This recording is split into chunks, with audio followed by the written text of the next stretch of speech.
এক ফকির দিল্লি ঘুরতেছে, একজন বলছে, ভাই তোমারে তো খয়রাত করে দেখতেছি আমি সেই ছোটবেলা থেকে, খালি তুমি খয়রাত করো। একটা জিনিস আপনারা মনে রাখবেন, গরিব, আজকে যারা গরিব পরিশ্রমের মধ্য দিয়ে কালকে তারা ধনী হতে পারে, কিন্তু যারা ভিক্ষুক, যারা ভিক্ষা করে, জিন্দেগিতে কোনোদিন তারা বড় হতে পারবে না। ভিক্ষা করা যাদের অভ্যাস, জীবনেও বাড়ি করতে পারবে না, জীবনেও ধনী হইতে পারবে না, কিন্তু গরিব ধনী হইতে পারবে। কারণ হলো আল্লাহর কাছে দুইটা বৈধ জিনিস অত্যন্ত ঘৃণিত। কয়টা? একটা হলো তালাক, আর একটা হলো ভিক্ষাবৃত্তি, মানুষের কাছে চাওয়া। আল্লাহ পছন্দ করেন না। তো ভিক্ষুক ঘুরতেছে, একটা লোক বলল, মিয়া তোমার তো সারা জীবনই খরচ করতে দেখি। খরচ করবো না, করবো কি? যার কাছে যাই সে দেয় 4 আনা 2 আনা 1 টাকা, এর বেশি তো দেয় না, তেই দিয়ে আমি কেমনে বড় লোক হবো? কয় যে তুমি বাদশারে চোখে দেখো না, বাদশারে চোখে দেখো না। কয় বাদশার কাছে কি আমার মতো লোক যাইতে পারে নাকি? কল না, যাইতে হবে, যাও। বাদশা একবার যাবা, এমন দেওয়া দেবে জীবনে আর তোমার খরচ করা লাগবে না। পাতি শিয়ালের পিছনে ঘুরে তো লাভ নাই, পাতি শিয়ালে খায় মুরগি, তোমার একটা ঠ্যাং দেবে, দাঁতের খেলালের কাজ হবে না। বাঘের পিছনে ঘোরো, বাঘে খায় গরু আর হরিণ, একটা রান দিলে তুমি 1 সপ্তাহ খাইতে পারবে। তো বলছে বাদশার কাছে যাও। তো বাদশারে পাবো কই? কই তো দেখলাম কেবল মসজিদে ঢুকলো। তারপরে ফকির গিয়ে দাঁড়ায় আছে বারান্দায়, দেখে যে উনি বাদশা ভেতরে বসে হাত তুলে আছে ভাবে, আর চোখ দিয়ে পানি পড়ে দাড়ি ভিজে ভিজে পড়তেছে। নামাজ শেষ করে, মোনাজাত শেষ করে বাদশা বেরিয়েছেন। কোন বাদশা? শাহজাহান। বাইরে আসার পর ফকির বলল, আসসালামু আলাইকুম বলে ফকির রওনা করছে। বাদশা বলে, দাঁড়াও, তুমি যে রওনা করলা, তোমার তো ভিক্ষুক মনে হয়, আর লোকেরা যারা ভিক্ষুক না তারাও তো আমার কাছে চায়, আর তুমি তো ভিক্ষুক, চাইলে না কেন কিছু? ভিক্ষুক বলে, জাহাপানা, আমি কিছু চাইতে এসেছিলাম আপনার কাছে, কিন্তু আপনার করুণ অবস্থা দেখে আমার জ্ঞানের চোখ খুলে গিয়েছে। আমি দেখতে পেলাম আমি যার কাছে চাইতে এসেছি, আমি তো কান্দি না, হাতও পাতি নাই। যার কাছে চাইতে আসলাম দিল্লির সম্রাট, আবার কোন সম্রাটের কাছে হাত পেতে ভিক্ষুকের মতো কি জানি চায়, আর চোখ দিয়া পানি পড়ে দাড়ি ভিজে ভিজে পড়ছে। আমার জ্ঞানের চোখ খুলে গেছে, দুনিয়ার বাদশার কাছে আর চাইব না। বাদশা কান্দে যে বাদশার কাছে, তার কাছেই চাইব। প্রিয় ভাই সব, এই জন্যে জিহ্ন সাফ করে ফেলুন। দুনিয়ার কোনো মানুষের জন্য, মানুষের কাছে নয়, কোনো কবরে নয়, কোনো কারো কাছে নয়, আল্লাহ তাআলার কাছেই আমরা নামাজের মধ্যে ঘোষণা করেছি, ইয়্যাকা না'বুদু ওয়া ইয়্যাকা নাস্তাঈন। আল্লাহ তাআলা, তোমার একমাত্র ইবাদত করি, তোমার কাছেই সাহায্য চাই। কাজেই সাহায্য আল্লাহর কাছে। কার কাছে চাইবো বলেন? আল্লাহ আমাদের ঈমান পোক্ত করে দিন। আমরা বলি আমিন, আমরা বলি আমিন। অসুখ বিসুখ হইলে পরে ধৈর্য ধরবেন। অনেক মানুষ আছে জ্বর হইলে কয় যে এত নামাজ পড়ি খালি জ্বর আমারই হয়, এত রোজা রাখি, ভালো ভালো কাম করি, আমার ছেলের অসুখ মোটে সারি না। এই জাতীয় কথা বলবেন না। মুমিনের পায়ে যদি কাঁটাও ফোটে, সওয়াব থেকে খালি নাই। ধৈর্য ধরতে হবে। কাঁটা ফুটছে, বলেন ইন্না লিল্লাহ। আজাবান লিল মুমিন, মুমিনের জন্য বড়ই আশ্চর্য ব্যাপার, বিপদ হইলেও শুকর আদায় করে, আর সুখে থাকলেও শুকর আদায় করে। সুবহানাল্লাহ বিহামদি। বিপদ আসলে সে বলে ইন্না লিল্লাহি, বলেন ইন্না লিল্লাহি ওয়া ইন্না ইলাইহি রাজিউন। আর যখন শান্তি আসে বলে আলহামদুলিল্লাহ। দুই অবস্থায় তার জন্য নিয়ামত আল্লাহর তরফ থেকে সে পায়, আলহামদুলিল্লাহ। প্রিয় ভাই সব, তো আল্লাহর উপর ঈমান আনার জন্য কয়টা শর্ত বলছিলাম? এই যে প্যাচ লেগে গেছে, কয় যে 3টা। আল্লাহর উপর ঈমান আনার জন্য শর্ত কয়টা? 4টা। 4টার বলছি কয়টা? 2টা। আরেকটা হচ্ছে আল্লাহর কুদরত, এ বিশ্বাস করা। আল্লাহর কুদরত মানে শক্তি। আল্লাহর কিছু বিশ্বাস করবেন বলেন জোরে? শক্তি। আকাশ এবং জমিনে শক্তিশালী কে? কিন্তু আমার দেশের জনগণ, কিছু কিছু রাজনীতিবিদরা বলে জনগণই নাকি সকল ক্ষমতার, সকল শক্তির উৎস। কি পাগল! তুমি ক্ষমতার উৎস? নাকের মধ্যে ময়লা, দাঁতে ছাতা, পেটের মধ্যে দুর্গন্ধ ভরা, ক্ষমতার উৎস। আশ্চর্য কথা, এই যে ক্ষমতার উৎস, হাজার হাজার লোক এখানে বসা, দুইটা ভাউয়া ব্যাংক যদি দুই কোণা দিয়ে ঢোকে, ভাউয়া ব্যাংক চেনেন? বিগ সাইজের ব্যাংক, দুইটা যদি দুই দিক দিয়ে ঢোকে লাফাইতে লাফাইতে, সামনে যারা আছে এমনি লাফাবে। অন্তত টঙ্গী তামিরুল মিল্লাত মাদ্রাসা ছাড়াইয়া তারপরে ফিরে তাকায় বলবে, ভাই আমরা দৌড়াই কেন? ব্যাংকের সামনে অসহায়, বল্লা ভীমরুলের সামনে অসহায়, সাপের সামনে বিচ্ছুর সামনে অসহায়, তারা কয় সকল ক্ষমতার উৎস জনগণ। কপাল পোড়া, ক্ষমতার উৎস জনগণ নয়। এটা কোরআনের সাথে কন্ট্রাডিকশন হয় এ কথায়। আল্লাহ বলেছেন আন্নাল কুওয়াতা লিল্লাহি জামিয়া, সকল ক্ষমতার উৎস কে? চিল্লায় বলো ক্ষমতা কি দেখছেন?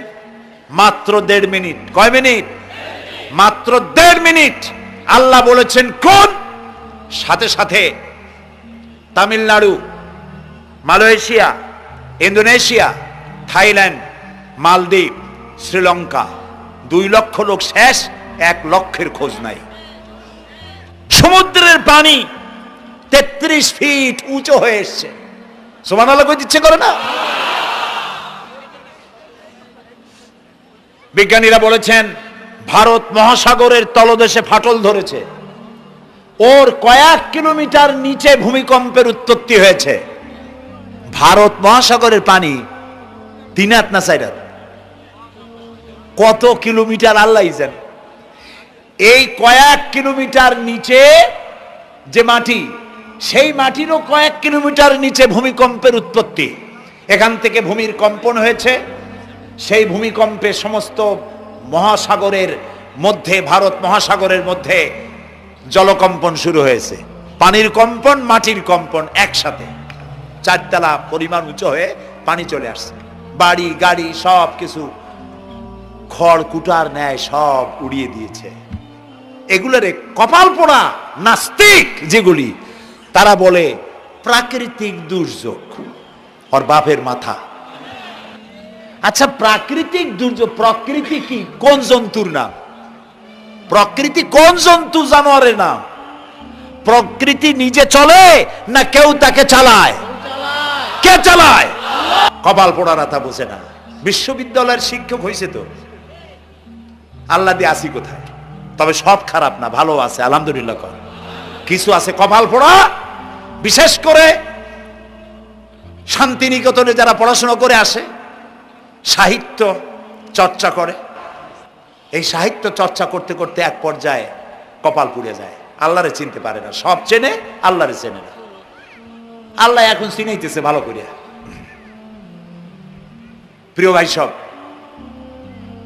কওমে আদ, কওমে সামুদ, এগুলিকে আল্লাহ তারা ধ্বংস করেছেন। কিয়ামতের আগে এই যে 7টা আকাশ, এই আকাশ সম্পর্কে অবিশ্বাসীরা তারা বলেছে আকাশ বলতে কিছুই নেই, এটা নাকি অনেক দূরে, তাই নীলা নীলে দেখা যায়। কি কপাল পোড়া চিন্তা করেন, নীলা নীলা দেখা যায়। এই আকাশ মহাশূন্য। এই আকাশগুলিকে, আকাশ কয়টা? কয়টা স্তর? 7টা। এগুলি কাতাইয়ে সিজিল্লিল কুতুব। কোরআনে কারিমে আল্লাহ তাআলা বলেছেন কিতাবের পৃষ্ঠার মতো কিয়ামতের আগে একটার পর একটা ঠাস ঠাস করে পড়বে, ভেঙে চুরি চুরমার হয়ে যাবে। ওয়াইদাল বিহারু ফুজ্জিরাত, আল্লাহ তাআলা বলছেন ইদাস সামাউ ফাতারাত ওয়াইদাল কাওয়াকিবু ইনতাসারাত ওয়াইদাল বিহারু ফুজ্জিরাত। আকাশের তারকাসমূহ বিক্ষিপ্ত হয়ে পড়বে। অসংখ্য তারকারাজি, বিশাল বিশাল তারকা বিক্ষিপ্ত হয়ে পড়বে। চন্দ্র সূর্য একটার সাথে আরেকটা ধাক্কা লেগে চাঁদ আর সূর্য আলো হারিয়ে ফেলবে, একাকার হয়ে যাবে। পাহাড়গুলো উঁচু করে আল্লাহ তাআলা জমিনের উপরে আছাড় মারবেন, কাল ইহনিল মানফুস, তুলার মতো উড়ে চলে যাবে। সুবহানাল্লাহ বলবা না? কত বড় শক্তি আল্লাহ পাকের। ওয়াইদাল বিহারু ফুজ্জিরাত, সমুদ্র সমূহ বিদীর্ণ হয়ে যাবে। সমুদ্রে যত পানি আছে সমস্ত পানিগুলি নিঃশোষিত হয়ে যাবে মাটির তলায়, এবং সেখানে অগ্নুৎপত্তি হবে। কোরআনে কারিমে আল্লাহ বলে দিয়েছেন গোটা সমুদ্রগুলিতে আগুন জ্বলতে থাকবে। এগুলি কিয়ামতের আলামত। আল্লাহ পাকের অফুরন্ত মেহেরবানি।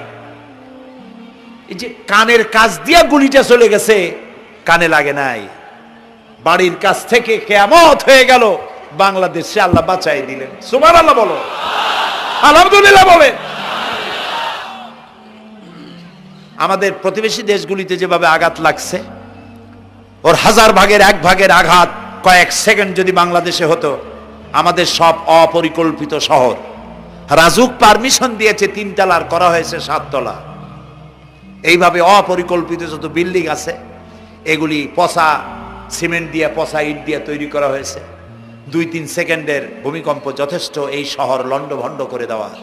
অসংখ্য মানুষ মারা যাবে, অসংখ্য বাড়িঘর শেষ হয়ে যাবে। এদেরকে রেস্কিউ করার মতো মডার্ন ইকুইপমেন্টসও গভর্নমেন্টের কাছে নাই। এজন্য আল্লাহর কাছে সেজদা দিয়া গুনার তওবা করতে হবে, আল্লাহ আমাদের মাফ করে দাও, আমার এই গরিব দেশটাকে কিয়ামত পর্যন্ত এই গজব থেকে বাঁচাও। প্রিয় ভাই সব, আল্লাহ তাআলার ক্ষমতার ওয়াজ আমি আজ করতে পারবো না, অনেক লম্বা হয়ে যাবে। কারণ আমাকে 3টা পুঁজির কথা তো কমসে কম বলতেই হবে, অল্প করে হলেও। শুনবেন তো? আল্লাহ তৌফিক দিক, বলেন আমিন। তো আল্লাহ তাআলার ক্ষমতায় বিশ্বাস করা, তার প্রচন্ড ক্ষমতা, যা খুশি তাই বলেন করতে পারেন। মরাকে জিন্দাকে মারতে পারেন, মরুভূমিতে ফুল ফুটাতে পারেন। সুবহানাল্লাহ, যা খুশি তাই করতে পারেন। এই শক্তি সহকারে আল্লাহকে বিশ্বাস করতে হবে। 4র্থ নম্বরে আল্লাহর হুকুম এবং হাকাম, আদেশ নিষেধ। আমি আল্লাহরে বিশ্বাস করি, এই কথার কোনো দাম নাই যদি তার আদেশ না মানি। এই কথার কোনো দাম নাই যদি তার নিষেধকে আমি আমার জীবনে প্রত্যাহার না করে চলতে পারি। মুসলমান বলে দাবি করার কোনো মূল্য নেই। একদিকে নামাজ পড়ি, আর একদিকে ওজনে কম দেয়, খাদ্যে ভেজাল দেয়, বেপরদা করি, মিথ্যা কথা বলা হয়, ওজনে কম দেয়, খাদ্যে ভেজাল দেয়, জমিনের আইল ঠালে, আমানতের খেয়ানত করে। আল্লাহর হুকুম মানা হলো না, রসুলের আদেশ মানা হলো না। আল্লাহর উপর ঈমান আনার জন্য 4র্থ শর্ত হচ্ছে আল্লাহ যা বলেছেন মাথা নত করে মেনে নিতে হবে। বলতে হবে সামি'না ওয়া আতা'না। বলেন সামি'না ওয়া আতা'না, শুনলাম আর মেনে নিলাম। বলেন তো জোরে, শুনলাম আর মেনে নিলাম। সুবহানাল্লাহ বলেন। মুমিনেরা এই প্রশ্নই করবে না মদ হারাম কেন, মুমিনেরা এই প্রশ্নই করবে না জুয়া হারাম কেন। একটাই জবাব, মদ হারাম কেন? আল্লাহ হারাম করেছেন তাই হারাম। জিনা হারাম কেন? আমার আল্লাহ হারাম করেছেন তাই হারাম। জুয়া হারাম কেন? আমার আল্লাহ হারাম করেছেন তাই হারাম। কোন যুক্তি নাই। যুক্তির, আল্লাহর নিষিদ্ধ জিনিসে যুক্তি তালাশ করে কেবলমাত্র শয়তান। আল্লাহর আদেশ নিষেধের যুক্তি তালাশ করে কে? শয়তান। মুমিনের কাজ হলো সামি'না, বলেন, ওয়া আতা'না, শুনলাম আর মানলাম, বাস, শেষ কথা, খালাস। এই গেল 4টি শর্ত পুরো হয়ে গেল। এই 4টি শর্ত যদি পূরণ করতে পারি তাহলে আল্লাহরে বিশ্বাস করছি এটা প্রমাণিত হবে, এটা জাস্টিফাই হবে, এটা সত্যতা প্রমাণ হবে যদি আল্লাহর হুকুম মতো। 1 নম্বরে হলো, আমি আবার কথাটা প্যাকেট করে দিই যাতে করে আপনারা বাড়ি নিয়ে যাইতে পারেন। আল্লাহর উপরে ঈমান এনেছি, এই কথাটাকে কমপ্লিট করার জন্য শর্ত কয়টা? 4টা। 1 নম্বরে আল্লাহর অস্তিত্বে বিশ্বাস, বলেন আল্লাহর অস্তিত্বে বিশ্বাস। 2 নম্বরে আল্লাহর গুণাবলীতে বিশ্বাস। 3 নম্বরে আল্লাহর ক্ষমতায় বিশ্বাস। 4 নম্বরে আল্লাহর আদেশ এবং নিষেধে বিশ্বাস, মান্য করে চলা। আল্লাহ যেন এই তৌফিক আমাদের দেয়, বলেন আমিন। আল্লাহ রাব্বুল আলামিন দুনিয়ায় শান্তি, আখিরাতে জাহান্নাম থেকে মুক্তি দেওয়ার জন্য আল্লাহ পাক আমাদেরকে একটা ব্যবসার কথা বলেছেন। ওই ব্যবসায় পুঁজি কয়টা? বলেন। 3টা পুঁজি। বলছি কয়টা? দেখেন যে কেমনি প্যাঁচ লাগে। বলছি মাত্র একটা, সে একটা ডাল বাইর করছি 4টা। এবার আসেন মূল পয়েন্টে। এবার দ্বিতীয় পয়েন্ট, রসুলের প্রতি ঈমান। আমরা তো রসুলের প্রতি ঈমান আনছি কিনা বলেন? রসুলের প্রতি ঈমান এনেছি। আমাদের এই ঈমান যথেষ্ট নয়, কারণ আমাদের ঈমান হলো রবিউল আউয়াল মাসে ঈমান তাজা হয়, ঠিক না? ঠিক না?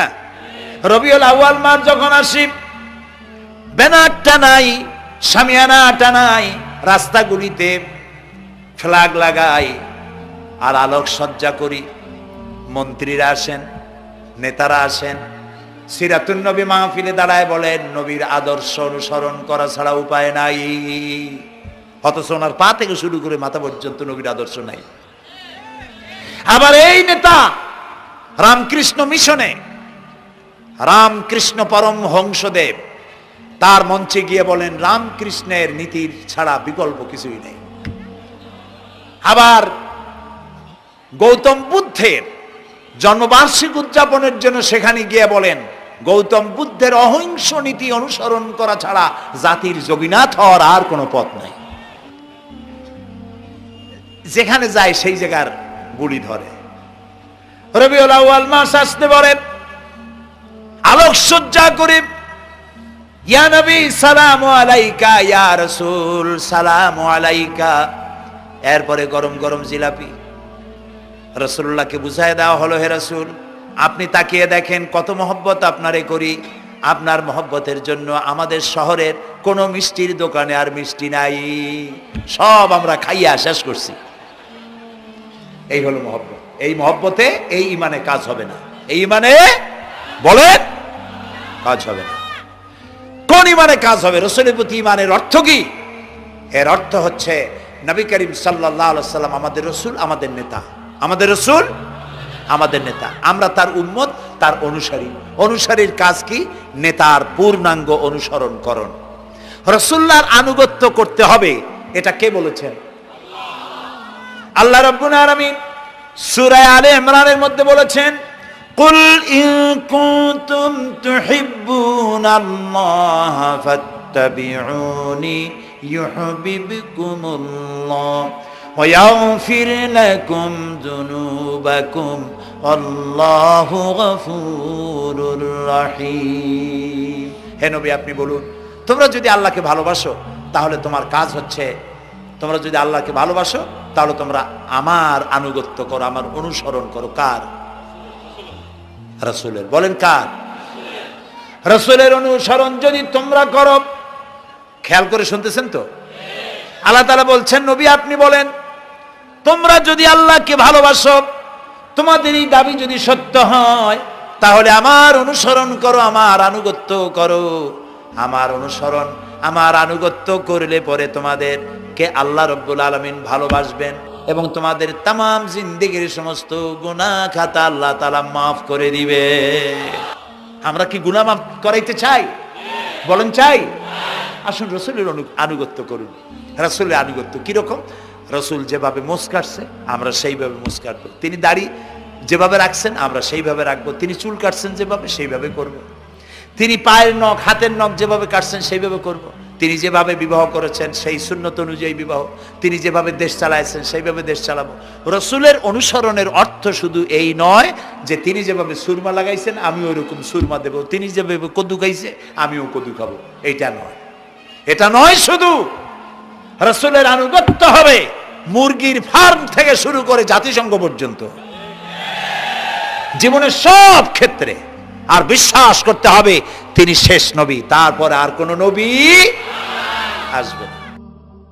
আল্লাহ রাব্বুল আলামিন সূরা আহজাবের মধ্যে বলেছেন মা কানা মুহাম্মাদুন আবা আহাদিম মির রিজালিকুম ওয়ালাকির রাসূলুল্লাহি ওয়া খাতামান নাবিয়্যিন। মুহাম্মদ সাল্লাল্লাহু আলাইহি ওয়াসাল্লাম তোমাদের কোন পুরুষদের পিতা নন, তিনি আল্লাহর রাসূল এবং তাকে দিয়ে নবুয়তের মিশনকে খতম করে দেওয়া, কমপ্লিট করে দেওয়া হয়েছে। আর কোন নবী, রাসূলুল্লাহ বলেছেন লা নাবিয়্যা বাদি ওয়ালা রাসূল, আমার পরে আর কোন নবী আসবে না, রাসূল আসবে না। কথা বুঝে আসছে? আল্লাহর নবীর পরে আর কোন নবী হবে না। আল্লাহর নবী বলেছেন একটি ইমারত তৈরি করে তার ভিতরে একটা ইট যদি খালি থাকে, একটি ইটের জায়গা যদি শূন্য থাকে, তাহলে সকলের চোখে ধরা পড়বে। ওই ইটখানা দিলে পরে বিল্ডিংটা কমপ্লিট হয়ে যায়। নবুয়তির যে ইমারত আল্লাহ তৈরি করেছিলেন ওর ভিতরে একটা ইটের অভাব ছিল, আল্লাহ পাক আমাকে দিয়ে সেই শূন্য জায়গা পূরণ করে দিয়ে নবুয়তের মিশনকে কমপ্লিট করে দিয়েছেন। রাসূলুল্লাহ বলেছেন আমার পরে আর কেউ নবী হবে না। পৃথিবীর সব মুসলমানদের আকীদা মুহাম্মদ সাল্লাল্লাহু আলাইহি ওয়াসাল্লামের পরে যদি কেউ নবুয়তের দাবি করে সে কাফির, হাজার বার কাফের। তারা যারা তাকে যারা নবী মানবে তারাও। রাসূলুল্লাহ বলেছেন আমার পরে 30 জন মিথ্যেবাদী নবুয়তের দাবি করবে। তার মধ্যে একজন তো দাবি করছে রাসূলের জীবদ্দশায়, একটা ছিল মেয়ে লোক আর একটা ছিল পুরুষ। পুরুষটার নাম ছিল মুসাইলামা কাযযাব, নামই ছিল কাযযাব। কাযযাব মানে মিথ্যাবাদী। দেখছেন অবস্থা, নামই মিথ্যাবাদী। উম্মতেরা কইল যে আপনি তো একজন নবী, আমরা সৌভাগ্য আর দুর্ভাগ্য হোক আপনারা নবী বলে মানলাম। মুহাম্মদ সাল্লাল্লাহু আলাইহি ওয়াসাল্লামের কাছে প্রায় জিবরাইল আসে আর ওহী আনে, আর আপনি আমাদের কোনো ওহী দিতে পারলেন না পর্যন্ত। কয় যে কেবল না নবী হইলাম, অপেক্ষা করো, ওহী আসবে না। বেশ কিছুদিন যাওয়ার পর খুব চিন্তা ভাবনা করে কয় যে ওহী একটা আসছে। উম্মতেরা সব দৌড়ে আসছে, কি ওহী? কয় যে এইমাত্র শেষ রাত্রে জিবরাইল আসছিল, আইসে আমারে কয়ে গেল একটা সূরা নাজিল করলো। সূরাটা কি? ইন্না আতাইনাকাল আকাক ফাসাল্লি লিরাব্বিকা ওয়াজআক ইন্না শানিয়াকা হুয়াল আবলাক। উম্মতেরা কয় সর্বনাশ, এই সূরা পড়তে গেলে তো আমরা কাইসা মরে যাব। এর অর্থ তো খুব বিকায়দা। কি সূরা নাজিল হলো আপনার উপরে? ইন্না আতাইনাকাল আকাক মানে আমি তোমাকে হুতুম পেশা দান করেছি, সুতরাং তুমি তোমার প্রভুর উদ্দেশ্যে নামাজ পড়ো আর চিৎকার মারো, কারণ তোমার শত্রুরা সাদা এবং কালো বর্ণের। আমরা তো আগামাথা কিছু বুঝলাম না, কি ওই? আচ্ছা ঠিক আছে, পয়গম্বর মুহাম্মদ সাল্লাল্লাহু আলাইহি সাল্লামকে তার উম্মতেরা নিয়ে যায় তাদের বাগানে, মাঝে মধ্যে নিয়ে যায়। নিলে পরে যে কুয়ায় পানি থাকে না, শূন্য কুয়া পানিতে ভরে যায়। যে গাছতলা দিয়ে তিনি হেঁটে যান, যে খেজুর গাছে খেজুর নাই সেই গাছতলা দিয়ে রাসূল হেঁটে গেলেন, গাছে ফল ধরে যায়। আপনি তো এরকম কিছু দেখাইতে পারেন না। কয় তোমরা তো আমার নেও না, চলো না যাই। নিয়ে গেছে, যাইয়া দেখে যে কুয়ার পাড় দিয়ে যায়, যে কুয়ায় পানি থাকে তা থাকে না, শুকায় যায়। যে গাছ তলায় দিয়ে যায় ওই গাছে খোরমা থাকলে সাথে সাথে খরগুড়ি ঝরে যায়। উম্মতের কয় কি একটা কপাল পড়া নবী পাইলাম বাকি। আল্লাহ তারে শেষ করছে দুনিয়া থেকে, জাহান্নামে চলে গেছে। সেই মহিলাটাও গেছে, সেও গেছে। রাসূলুল্লাহ বলেছেন এইরকম 30 জন মিথ্যাবাদী নবুয়তের দাবি করবে কিয়ামতের আগ পর্যন্ত। গোলাম আহমদ কাদিয়ানী, এ হলো ইতিহাসে আমরা যদ্য পাই তার পর্যন্ত 28 জন হয়েছে। মুহাম্মদ সাল্লাল্লাহু আলাইহি সাল্লামের ইন্তেকালের পর ওকে নিয়ে হয়েছে 28 জন। কয়জন হইল? বাকি আছে কয়জন? তাই বলে কিয়ামত যে এই 2 জন হইলি আগামী বছর বা 5-6 বছরের মধ্যে কিয়ামত হবে ওইটা চিন্তা করেন না। এই পৃথিবীতে একটা লোক আল্লাহ শব্দ উচ্চারণ করার যদি থাকে কিয়ামত সে পর্যন্ত হবে না। সুতরাং বহুত দেরি আছে কিয়ামতে। তবে ওর মতো আরো শয়তান 2 জন আসবে। গোলাম আহমদ কাদিয়ানী বলল আমি পয়গম্বর, আমি নবী, আমার উপরে ওহী আসে। তো তার সঙ্গে ওই যুগের বড় আলেম মাওলানা আতাউল্লাহ শাহ বুখারী রহমতুল্লাহ আলাইহি তিনি বললেন, আচ্ছা তুমি যে নবুয়তের দাবি করো এই শক্তি তুমি পাও কই? কয় যে আমার শক্তি তো কোরআন, কোরআনের মধ্যেই আছে আমার কথা। কোথায়? কয় সূরা সফের মধ্যে আছে। ইয়াতি মিন বাদি ইসমুহু আহমদ। ঈসা আলাইহিস সালাম আমার ব্যাপারে ফোরকাস্ট করেছেন, ভবিষ্যৎবাণী দিয়েছেন যে আমার পরে একজন আসবে তার নাম হবে আহমদ, আমি তো সেই আহমদ। মাওলানা বুখারী বলছেন বেকুব, ঈসা আলাইহিস সালাম যার কথা বলেছেন তার নাম, ঈসা আলাইহিস সালাম যার কথা বলেছেন তার নাম হলো ফকাত আহমদ, আর তোমার নাম হলো গোলাম আহমদ। তাহলে এতে করে বোঝা যায় ঈসা আলাইহিস সালাম যার কথা বলেছেন তুমি সেই আহমদের গোলাম, তো তুমি নবুয়তের দাবি করো কেন? গোলাম আহমদ কয় যে হুজুর আমার নামের আগে গোলাম বৈশা একটু সমস্যা হয়েছে, ঠিক, তো গোলামটারে যদি বাদ দেই তাহলে তার আপনি আপত্তি করতে পারেন না আমি আহমদ থাকি আর আপনি আমার উম্মত হয়ে যান। আমি আমার কথা ঈসা আলাইহিস সালাম বলেছেন। মাওলানা বুখারী বলছেন দেখো তোমার ফতোয়া অনুযায়ী তুমি বলছো নামের প্রথম অংশ বাদ দিয়া শেষের অংশ নিয়ে তোমার উপর ঈমান আনতে, তাহলে আমি আমার নাম আতা আল্লাহ, তোমার ফতোয়া অনুযায়ী আমার নামের প্রথম অংশ বাদ দিলাম, আতা গেছে, থাকছে আল্লাহ। আর আল্লাহ হয়ে বলছি তোর মতো গাধারে আমি নবুয়ত দেই নেই। এরপর এই শয়তানের মৌত হলো কোথায় বলেন, কোথায়? পায়খানার ভিতরে। এই কাদিয়ানীরা, গোলাম মোহাম্মদ কাদিয়ানী কাফের, ওরে যারা নবী বলে মানে তারাও কাফের। প্রিয় ভাই সব, পৃথিবীর 48টি মুসলিম দেশ কাদিয়ানীদেরকে নন মুসলিম মাইনরিটি হিসেবে ঘোষণা দিয়েছে রাষ্ট্রীয়ভাবে। সৌদি গভর্নমেন্ট আইন পাশ করেছে, কিয়ামত পর্যন্ত কাদিয়ানীরা মক্কা মদিনায় প্রবেশ করতে পারবে না।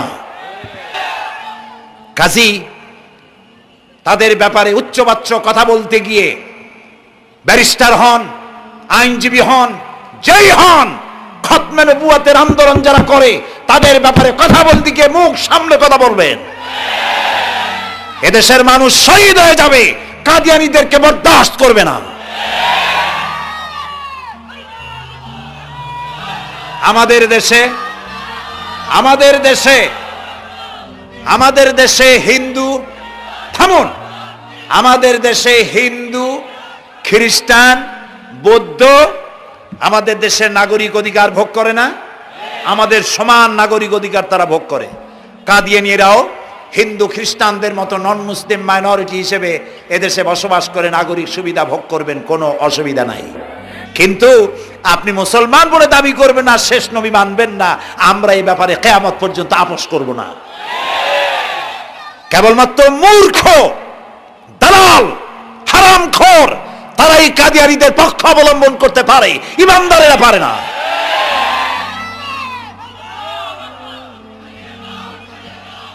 কাদিয়ানীরা যে সব মসজিদ তৈরি করে, এগুলি মসজিদ নয়, এগুলি উপাসনালয়।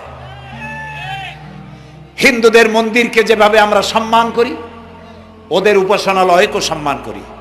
কিন্তু কাদিয়ানীরা যতদিন মুসলমান নামের পরিচয় দিতে থাকবেন, আমরা আমাদের অধিকার আদায়ের জন্য সুশৃঙ্খলভাবে গণতান্ত্রিক পদ্ধতিতে আমরা এই অধিকার আদায়ের চেষ্টা করব। খতমে নবুয়তের আন্দোলন কোনো রাজনৈতিক আন্দোলন নয়, এটি আমাদের ঈমানের আন্দোলন। যারা আন্দোলন করতেছেন তারা আমাদের ফরজে কিফায়ার দায়িত্ব পালন করছেন। প্রিয় ভাই সব, রাসূলের প্রতি ঈমান আনতে হলে এরকম ঈমান আনতে হবে, তারপরে আর কোন নবী আসবে না। তারপরে কথা হলো তাকে অনুসরণ করতে হবে পায়ের নখকাটা থেকে শুরু করে মাথার চুল পর্যন্ত, জীবনের সব ক্ষেত্রে রাসূলের অনুসরণ করতে হবে।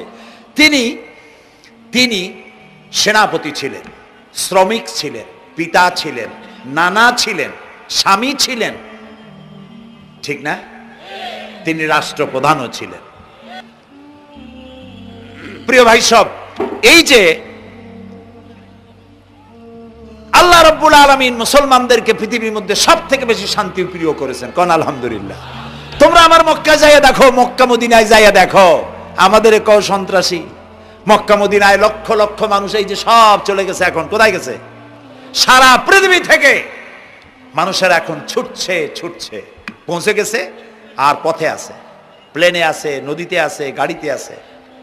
সুবহানাল্লাহ, লক্ষ লক্ষ মানুষ চলে গেছে, সবার একই ড্রেস, একই গন্তব্য, একই স্লোগান, লাব্বাইক আল্লাহুম্মা লাব্বাইক।